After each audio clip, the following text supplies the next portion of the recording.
Accelerate, sebuah program Yayasan Pena Bulu yang didukung oleh Stop TB Partnership.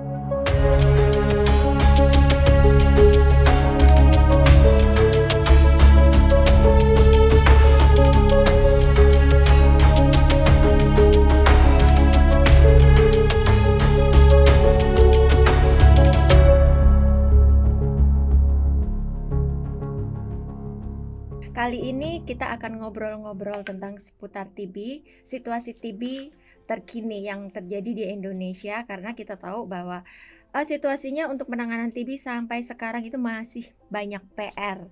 Nah, untuk itu kita akan coba untuk ngobrol dengan beberapa ahli, dan untuk hari ini sudah ada saya manggilnya apa nih? Saya biasanya manggil beliau ini Om Dar gitu, Om Darmansyah. Beliau ini adalah pegiat TB dengan komunitasnya yang bernama IGET gitu ya Om Dar ya. Mungkin Om Dar bisa sedikit menceritakan dan memperkenalkan diri, silakan.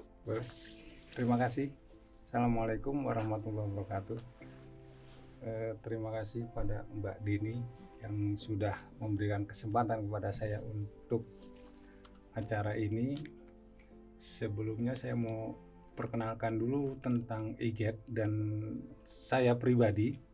Saya adalah mantan pasien TB MDR tahun 2010 dan sembuh di tahun 2012. Kemudian saya sekarang bergabung dengan IGET. IGET itu satu yayasan atau lembaga yang khusus mensosialisasikan tentang TB dan HIV di Indonesia. Ya, sementara ini sudah berjalan di beberapa kota, Tangerang, Bekasi. IGET ini udah ada dari kapan? IGET baru masih bayi sebenarnya. IGET itu belum ada 1 tahun. Tapi udah ada di 2 kota itu ya? Udah ada di 2 kota itu, sudah berjalan kegiatannya. Dan IGET terus mencari kantong-kantong TB yang sekiranya perlu disosialisasi di sana, terutama si generasi muda yang harus tahu tentang TB dan HIV. Oke, boleh cerita sedikit nggak Om Dar, apa sih motivasi dengan mendirikan IGET itu? Motivasinya ya ingin masyarakat mengetahui, masyarakat tahu tentang TB dan HIV itu sendiri. Apa sih penyakit TB dan HIV itu? TB itu bisa menyerang kemana saja tuh, bisa menyerang ke siapa saja bisa.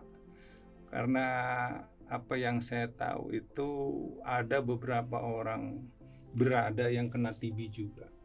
Ada pasien yang punya apartemen tapi kena TB juga. Jadi TB itu nggak memandang siapa. Oke, kalau motivasi Om Dar sendiri kenapa sih kok mau bisa dibilang berepot-repot ngurusin TB gitu? Iya, sebenarnya lebih kepada empati ya. Saya dulu pernah menjadi pasien TB.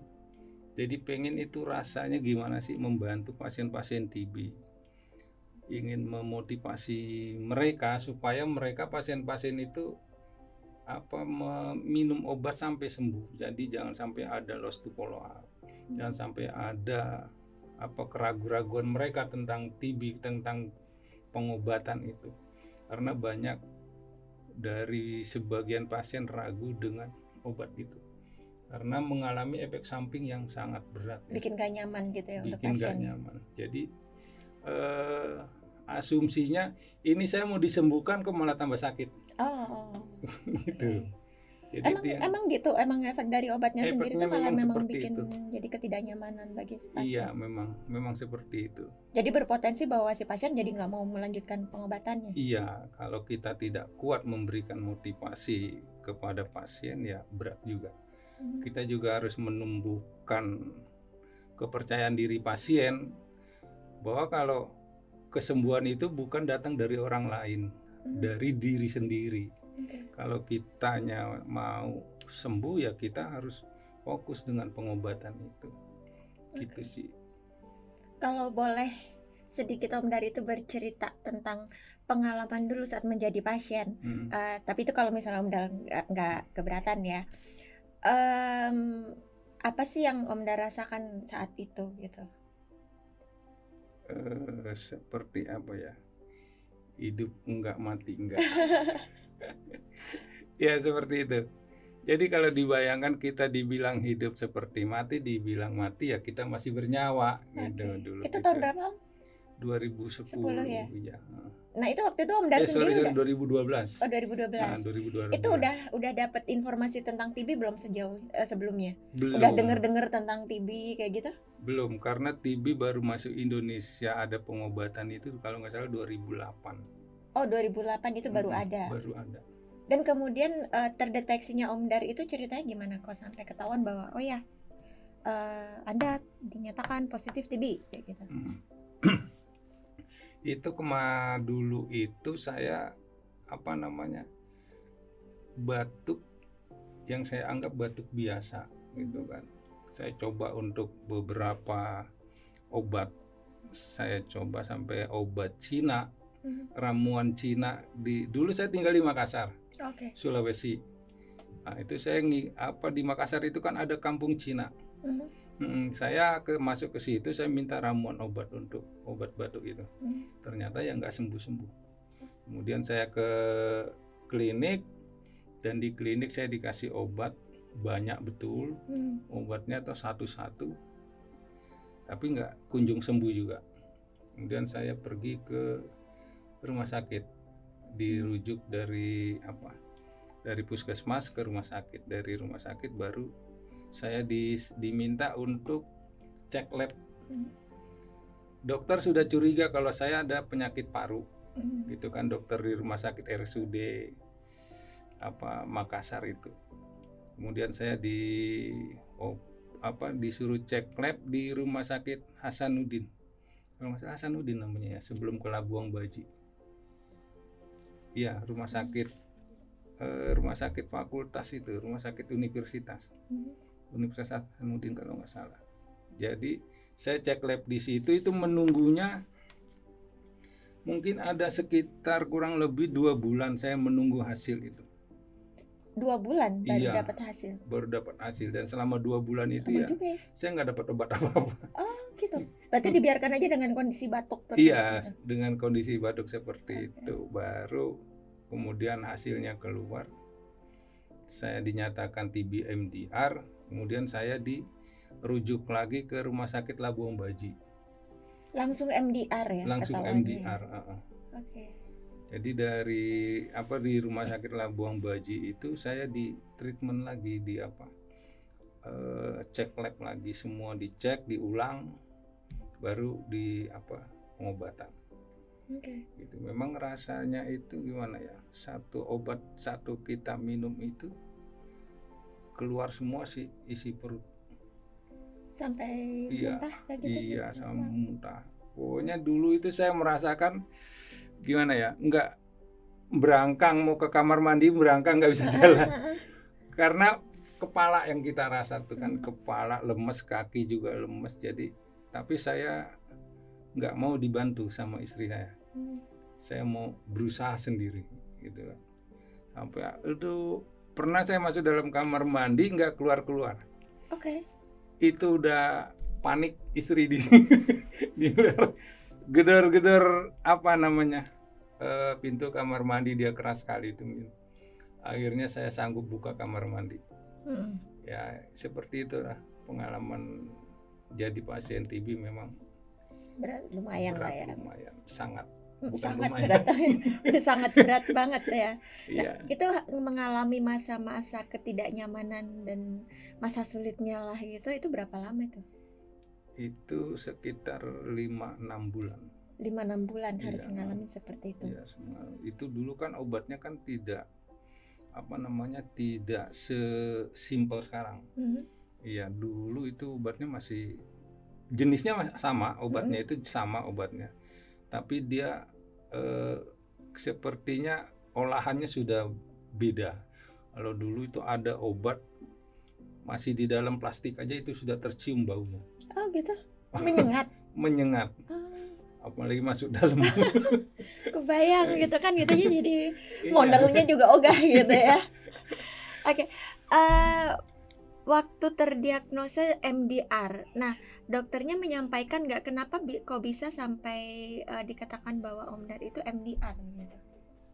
Enggak, dokternya enggak menanyakan apa dan kenapanya. Jadi dokternya cuma mendiagnosa penyakit MDR, kemudian dikasih obat, itu aja. Oh gitu, hanya menyatakan udah langsung MDR. Nah Langsung. saat itu Om Dar tahu nggak MDR itu apa kayak gitu, Enggak TB itu? tahu, Nggak tahu. enggak Terus tahu. jadinya pas waktu terdiagnosa TB aja masih belum banyak informasi gitu Belum tentang banyak. TB gitu. TB aja saya nggak tahu. Apalagi MDR gitu ya. Luar biasa.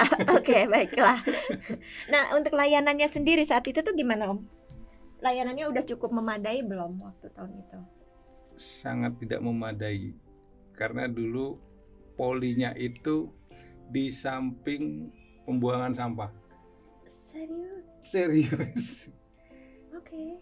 Dulu Tapi itu poli TB, khusus poli TB. TB, iya, khusus poli TB MDR di situ. Oke. Nah, jadi kita sama teman-teman semua minum obat ya sampingnya bak sampah. Ya ampun. Keren banget. Kok kayaknya nggak pas banget ya gitu yang di sini untuk menyelesaikan urusan penyakit paru, tapi di sebelahnya ini yang menyebabkan gitu ya. Nah, kalau Om Dar sendiri ngelihat bahwa gitu untuk penanganan TB di masa dulu gitu dengan sekarang itu ada perkembangan nggak? Ada perkembangan jauh lebih bagus ya kalau sekarang. Kalau sekarang itu mungkin kembali kepada individunya ya.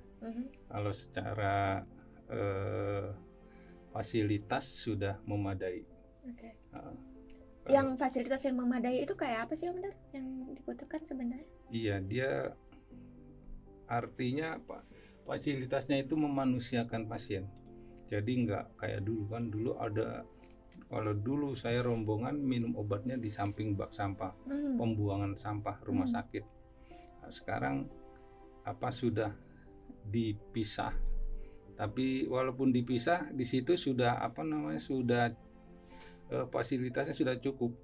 Ada kamar mandi, ada pot dahak yang bersih dan segala macamnya, situ sudah diperhitungkan.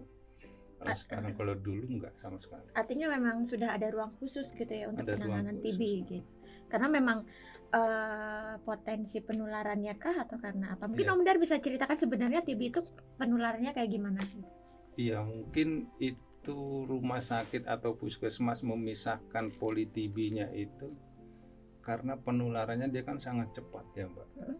Dia sangat cepat, itu dia melalui udara. Oh gitu. Dia melalui droplet, bisa batuk, bersin. Kita bicara juga kalau dia mengeluarkan droplet bisa tertular. Oke. Gitu. Jadi memang sangat rentan sih untuk TB, apalagi sama orang-orang yang mempunyai komorbid itu sangat cepat. Oke. Nah itu dropletnya itu artinya bahwa lewat udara ini misal saya TB, kemudian ada Om Dar gitu yang sehat. Nah kita lagi ngobrol kayak gini, ini juga bisa kemungkinan tertular. Oke. Nah waktu saat itu kan Om Dar juga lagi sakit kan ya, dan kemudian ada keluarga yang tinggal satu rumah. Itu gimana kondisi keluarga? Saya pakai masker. Setiap hari selalu Setiap masker? hari, dan saya meminta istri saya untuk tidak mendekat. Oke. Gitu. Jadi selama berapa lama? Lama itu, selama 5-6 bulan. Pokoknya saya sampai saya merasakan badan saya sudah mulai fit, sudah berani berangkat sendiri ke rumah sakit. Itu sudah mulai bersama lagi sama istri. Awalnya saya nggak mau. Jadi pertama memang saya diantar sekali, 2 kali, 3 kali diantar sama istri. Masih lunglai lah gitu. Kemudian saya sudah bisa berjalan sendiri, akhirnya ya udah saya bisa jalan ke puskesmas sendiri, ambil obat, minum obat di sana gitu. Karena pernah pengalaman saya jatuh itu tangan sampai patah, tangan kanan. Itu jatuh karena apa? Lunglai. Efek obat. Oke. Jadi pagi habis minum obat, saya jalan-jalan sama istri Jadi saya jatuh, tiba-tiba jatuh.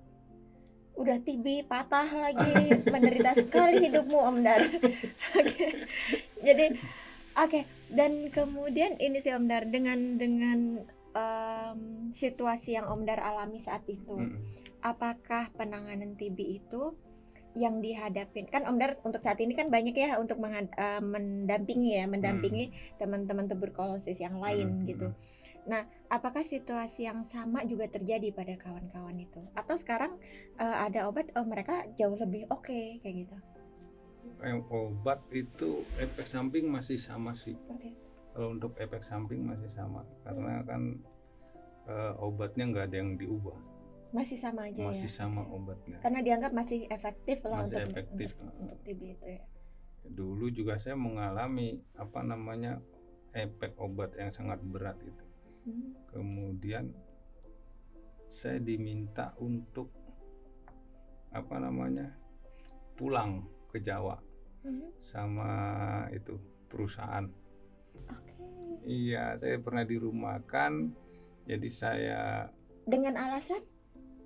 Dengan alasan TB itu karena mereka tahu Om Dar sakit TB.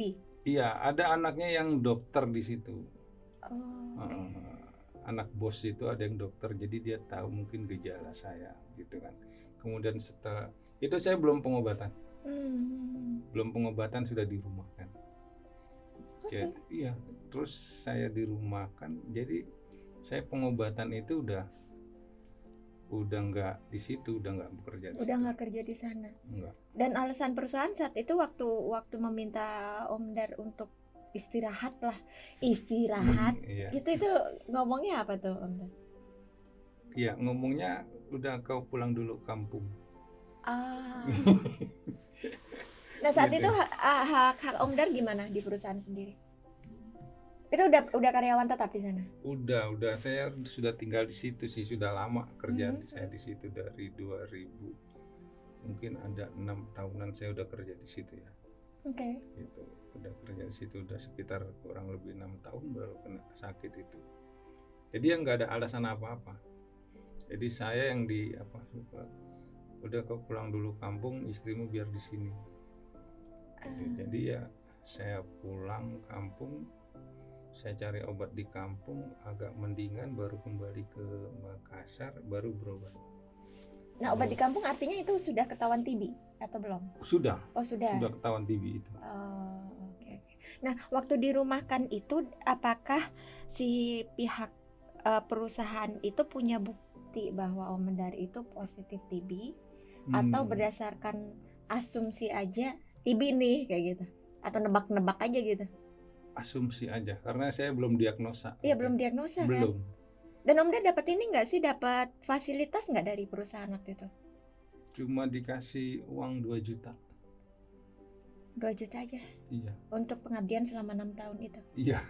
Dan selama Om Dar sakit juga nggak ada support apa-apa? Nggak ada support apa-apa.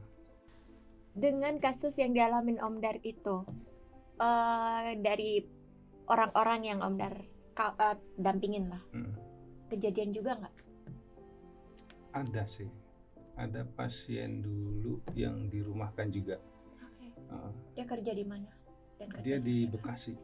Di pabrik juga gitu? Iya, pasien dari wilayah Bekasi, dia kerja di pabrik. Kalau nggak salah di bagian dia supir antar barang atau apa itulah, ekspedisi kayaknya. Dirumahkan juga. Tapi itu dia malah tidak dikasih apa-apa, dirumahkan. Nah waktu dirumahkan, kalau si yang pasien ini dia sudah terkonfirmasi TB, terus kemudian dirumahkan? Sudah terkonfirmasi TB, sudah pengobatan di rumah sakit di Jakarta. Dia sudah pengobatan, dan istrinya yang bercerita ya selama dia dirumahkan itu ya istilahnya ada pemiskinan di situ, karena suaminya tidak bekerja dan dia harus menyekolahkan anak. Jadi apa yang ada saja itu, akhirnya kalau nggak salah istrinya bekerja buruh harian lepas kayak gitu? Harian lepas itu rumah tangga, cuci gosok. Jadi Itu. istrinya akhirnya yang mengambil alih peran untuk jadi tulang punggung keluarga. Iya, karena si suami itu benar-benar lemah. Gitu. Lemah secara fisik ya. Iya, iya. Itu nggak bisa aktivitas. Seperti itu sih. Berapa banyak sih Om Dar yang ngalamin yang kayak gitu? Banyak, Yang sejauh yang Om Dar tahu? banyak sih. Kayaknya hampir rata-rata pasien yang di bawah garis kemiskinan itu malah itu banyak. Yang awalnya mungkin dia sebenarnya mampu secara finansial, tapi karena TB, maaf ya TB, jadi dia tuh jadi miskin gitu. Iya. Jadi artinya ya karena memang sisi pengobatan. Tapi untuk pengobatannya sendiri tuh di cover kan untuk saat ini? Iya, kalau pengobatan di cover. Itu lewat BPJS kalau dari pemerintah gitu? Iya, BPJS. Gimana kalau yang nggak punya BPJS? Kalau yang nggak punya BPJS harus bikin BPJS. Harus bikin BPJS. Nah sekarang gimana kalau yang di daerah? Pernah nggak dampingin untuk di kantong-kantong kumuh kayak gitu? Pernah. Nah itu kan rata-rata pada nggak punya KTP. Iya. Jadi gimana caranya bisa bikin BPJS? Saya urus pernah itu. Gimana Sampai tuh ke pengalaman? Dinas Sosial Jakarta, kemudian saya menghubungi Dinas Kesehatan Jakarta, kemudian Dinas Sosial dengan Dinas Kesehatan tektokan. Dia curiga dengan saya, mungkin potongan saya seperti ini orang kok tiba-tiba datang ke dinas sosial gitu kan. Akhirnya sudah saya kasih nomor teleponnya untuk dinas kesehatan, jadi mereka ngobrol berdua lewat via telepon, baru saya diurus. Itu. Jadi pasien tersebut nggak punya BPJS, nggak punya KTP. Jadi bisa. Jadi diurus sama dinas sosial ke Dukcapil. Itu pakai ancaman atau gimana tuh? Sampai dia bisa dapat. Kan nggak gampang gitu Nggak kan? gampang memang. Iya, mungkin ngelihat bentuk. Kayaknya wah daripada ini ngerepotin gue nih gitu. Ya udah urus kasih kayak gitu. Ada berapa banyak waktu itu kolektif atau hanya satu orang aja yang Om Dar bantu? Kebetulan satu orang itu. Satu orang aja ya. Karena memang harus punya BPJS untuk pengobatan itu. Untuk pengobatan gratis. Yang berbayar sebenarnya juga ada. Ada, tapi mahal ya. Nggak akan mampu, orang-orang kaya pun akan berpikir.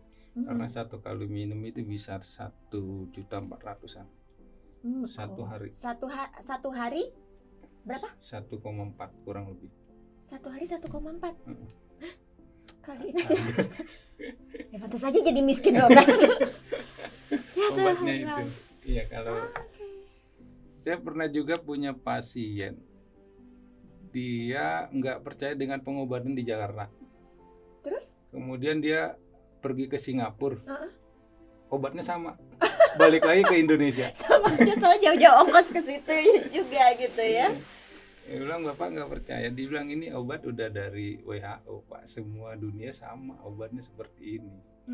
Iya, saya kira beda. Gitu. Mungkin di sana lebih cepat, kalau di sini 6 bulan, di sana bisa 1 hari kelar kayak gitu. Mungkin dipikirnya ya Singapura gitu pikirnya ya.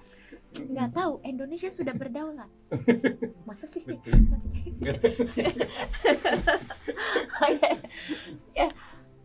Oke Om Dar. Jadi berdasarkan dari pengalaman Om Dar sendiri dari sebagai pasien TB, kemudian Om Dar pun juga melakukan pendampingan gitu kan kepada pasien TB yang lain.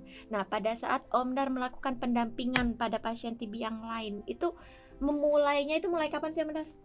Mulai dari 2013. 2013. Itu setelah benar-benar Om Dar sembuh? Belum sembuh. Oh, belum sembuh. Belum sembuh sudah mendampingi. Wow. Dapat energi dari mana itu, Om? Dari apa ya?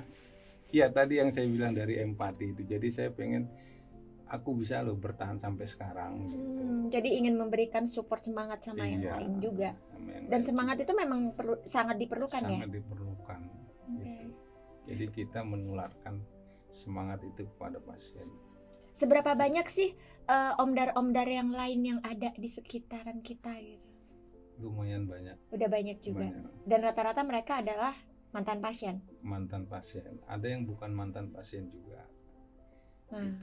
Itu yang bukan mantan pasien itu mereka yang mempunyai jiwa yang rasa empati yang tinggi kepada pasien itu Hatinya udah sendiri. luas banget kayak gitu Iya, kali ya. kok mau bukan Heeh. mantan pasien mau ngelayanin pasien TB yang notabene-nya pasien yang sangat manja atau yang spesial lah. Kalau TB itu pasien yang sangat spesial karena cuma TB pasien yang dikasih transport sama GF. Oh gitu. Ini ya, jadi mau berobat gitu ada transportnya kayak gitu ya. Karena memang pengobatan itu biasanya si pasien itu harus setiap hari datang ke rumah sakit atau sebulan sekali atau gimana? Iya, harus ke rumah sakit dia. Tiap hari. Kalau masa observasi dia harus setiap hari. Oke. Nah, sementara untuk ya layanannya sendiri gitu. Hmm. Untuk sejauh ini Om Dar, apakah di setiap wilayah, jadi kalau misalnya orang untuk mengakses pengobatan itu sudah dekat gitu untuk si layanan TB-nya ini? Sudah dekat. Ada di beberapa titik. Puskesmas. Oh, di puskesmas itu ada. Ada. Di semua puskesmas Di pasti semua ada. puskesmas. Tapi puskesmasnya kecamatan. Oh, kecamatan. Mm-mm. Nah, kalau yang tinggal di pelosok desa gimana dong? Mungkin kalau yang di pelosok desa itu ada puskesmas kelurahan, mungkin bisa. Ya, Oke. kalau di wilayah Jakarta ini puskesmasnya khusus kecamatan. Puskesmasnya khusus Tapi kecamatan. saya pernah ke Malang. Jarak antara rumah pasien dengan puskesmas itu sekitar 2 jam naik kendaraan. Oke. Dan tiap hari harus Dan tiap hari bolak-balik. dia harus ke puskesmas. Itu saya studi sampai ke Tulungagung. Saya studi sampai ke Tulungagung. Di Tulungagung juga seperti itu. Pengambilan perdahak dari rumah sakit ke pasien itu dikhususkan satu petugas. Jadi pasien nggak datang ke rumah sakit karena memang jaraknya jauh-jauh. Saya mengalami juga itu. Ketemu sama satu pasien, jarak ke rumah sakit itu saya naik mobil loh. Naik mobil itu sekitar 2-3 jam perjalanan ke rumah sakit. Nah, kalau ditemukan satu kasus di satu daerah gitu ya, kemungkinan orang yang tertular TB itu berapa banyak di daerah tersebut? Di daerah tersebut kalau penularan TB itu 5-10 orang. 5-10 orang itu adalah bisa Satu suspek hari. TB satu Iya, hari. Iya. Dan dia ketemunya sama berapa orang kita nggak tahu Nggak gitu tahu. ya. Oh, oke. Nah, biasanya kalau misalnya memang sudah ditemukan di satu area kayak gitu Om, dia positif nih TB, yang dilakukan biasanya apa Om? Dicek untuk ke orang-orang sekitarnya juga? Iya, kalau dulu itu ada yang namanya investigasi kontak. Jadi pasien yang keluarga pasien atau dianggap terduga itu dilakukan cek. Dan sekarang juga masih ada sih investigasi kontak itu masih ada dilakukan. Tapi yang sekarang ini dikhususkan untuk yang TB-SO. Gitu. SO itu apa Om? Mungkin bisa disampaikan. TB-SO itu TB yang sensitif obat. Okay. Jadi TB yang di bawahnya RO. Di RO bawah resisten MDR, obat. resisten obat. Gitu. Jadi yang itu juga disayangkan juga sih, tidak menyasar kepada TB-RO gitu. Okay. Jadi TB-RO itu investigasi kontaknya apabila ada pasien baru dan pendamping datang ke rumah. Maksudnya gimana Tom? Jadi ada pasien baru, nanti pendamping pasien itu datang ke rumah melakukan investigasi kontak. Jadi tidak tetangga kanan kirinya tidak itu dilakukan, enggak. Kenapa dibedakan? Itu juga saya nggak tahu kenapa sistemnya berbeda dengan TB-SO. Kalau SO malah justru kalau misalnya ada satu itu langsung investigasi ke sekelilingnya. Kontak, iya. Tapi kalau RO enggak, hanya di rumah itu aja. Di rumah itu aja. Penularannya sebenarnya sama aja kan? Artinya bahwa berpotensi untuk menularkan baik SO ataupun RO. Ini kan sama aja kan? Artinya bahwa satu orang ini misalnya saya RO, itu juga akan berpotensi untuk menularkan ke 5 sampai 10 orang juga kan? Iya, Dan itu yang tertular itu pun juga langsung RO. langsung RO. Heeh. Nggak pakai leveling SO dulu gitu. Enggak. Luar biasa ya. Luar biasa. Oke. Jadi kumannya memang beda-beda. Kuman SO dia kalau menularkan ya si yang tertular itu SO. Gitu. Tapi kalau yang dari SO itu bisa jadi RO. Bisa jadi RO. Karena apa tuh, Om? Iya, karena yang pertama lebih banyak tidak patuh dalam pengobatan. Tidak patuh dalam arti bolong-bolong kah atau dia berhenti kah? Dia berhenti, Berhenti merasa dan- sudah sehat, berhenti. banyak kejadian begitu. Banyak kejadian seperti itu. Jadi kadang ada yang sudah jenuh minum obat selama 6 bulan, dia berhenti sendiri 3 bulan, tiba-tiba nanti dia drop, kemudian menjadi RO. Ah, Banyak kasus-kasus seperti itu. Jadi harusnya yang harus yang dicegah itu yang dari SO-nya. SO-nya untuk supaya dia supaya tidak tidak menjadi meningkat RO. ke RO. Nah, untuk pengobatan SO itu sendiri minimal ya itu ya. Itu 6 bulan. 6 bulan Bisa lebih nggak? sampai 9 bulan. Oh, 6 bulan sampai 9 bulan. 6 sampai 9 bulan. Oke. Nah, sementara kalau RO pengobatannya berapa lama? RO 9 bulan paling Cepat. paling cepat. Heeh. 24 bulan paling lama. 24 bulan 20 paling. sampai 24 bulan paling lama. Saya dulu 24 bulan. Oke, itu tiap Pengobatan. hari sehari berapa kali tuh minum obatnya? Sehari sekali. Sehari sekali. Dulu saya 20 butir. Ah. 20 butir. 20 butir sekali minum. Oh, nggak diselang-seling kayak gitu, Om? Enggak. Sekali minum 20 Itu butir. gimana cara nelennya, Om?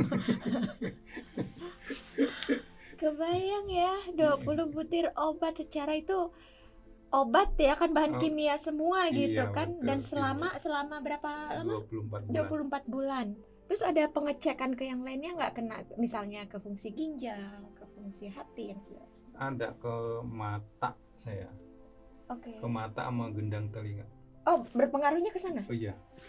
Sampai sekarang saya masih berdenging. Oh, gitu. Heeh. Jadi kayak ada suara lain kayak gitu Ada berdenging kayak gitu. suara nyamuk tawon. Oh. Ini saya berdenging Oh, nih. ya ampun. Dan itu bisa hilang nggak? Enggak. Nggak. Jadi ada mohon maaf. Jadi kayak ada akhirnya menimbulkan dampak lain gitu kan, yang mungkin jadi menimbulkan. Tapi kalau pendengaran masih normal, hanya ada ketambahan ada suara. Bonus ya. Bonus. Oke. Sebab dulu itu jargonnya kalau memang sangat saklek sih. Kalau dulu itu, kalau mau sembuh minum obat ini, gitu. Ya, kalau biarkan saja efek samping itu, Oke. gitu. Oh. Jadi ya sudah minum. Kalau sekarang kan banyak, termasuk saya juga menyuarakan itu gitu kan, karena saya sebagai role model-nya ya. Saya kena mata, kena telinga gitu. Ini gimana sih penanganannya, seperti apa gitu. Nah, dulu kan ada suntik. Ada suntik selama 9 bulan. Saya dulu 9 bulan suntik. Oh, obatnya disuntik juga selain Ada suntiknya. selain minum. Selain minum ada suntik. Itu bolak-balik dok ke rumah sakit berarti. Puskesmas saya Ke dulu. puskesmas. Ke rumah sakitnya udah selesai observasi, terus pindah puskesmas terdekat. Oke. Gitu. Suntik di puskesmas sampai 9 bulan. Nah, itu saya pernah konsultasi juga sama dokternya. Untuk kasus mata saya kan awalnya baik. Terus, dan mohon maaf, dokter bilang faktor U. Oke. Nah, yang dirasakan di mata itu jadi rabun kayak gitu. Iya. Jadi saya kalau ngelihat cahaya tanpa kacamata langsung itu buram. Lama-lama buram. Kayak melihat laptop tanpa kacamata, lama-lama buram. Gitu, jadi harus pakai kacamata. Kalau dulu saya baca buku tanpa kacamata bisa. Kalau sekarang nggak bisa. Harus pakai kacamata kalau baca buku. Kalau buku kan nggak ada cahayanya. Kalau handphone masih bisa, tapi harus jauh. Jadi efeknya tuh kayak ini ya, kayak habis kena radiasi kayak gitu ya? Gitu. Kata dokter itu bisa sembuh nggak sih? Katanya, tapi saya nggak sembuh tuh. Udah dari tahun segitu sampai sekarang juga masih sama ya? Masih sama. Iya. Ya saya Iya. juga tertarik sama ini tadi cerita Om Dar bilang kan ada yang orang sampai berobat ke Singapura. Nah, nasibnya dia untuk saat ini gimana? Udah sembuh atau gimana? Kayaknya udah sembuh ya. Saya lupa juga itu. Lama itu. Jadi itu ceritanya si pasien sudah pengobatan. Dia mengalami efek samping berat. Jadi dia anggapnya ini obat malpraktek. Oh, Gitu. dia ngerasanya. Dia ngerasanya ini obat malpraktek. Padahal memang itu efek sampingnya. Efek sampingnya. Kemudian dia pergi ke Singapura, pengobatan di sana, dikasih obat yang sama. Ketemu ini lagi, aduh mampus gue, kata dia kayak gitu kali ya. Iya. Akhirnya dia balik lagi ke Indonesia, melanjutkan pengobatan di Indonesia. Gitu. Tapi dia tidak mengalami pemiskinan. Enggak. Oh enggak ya, tetap berjaya ya. Tetap berjaya. Karena memang orang kaya kan, dia Sumbernya banyak kalau dia ya.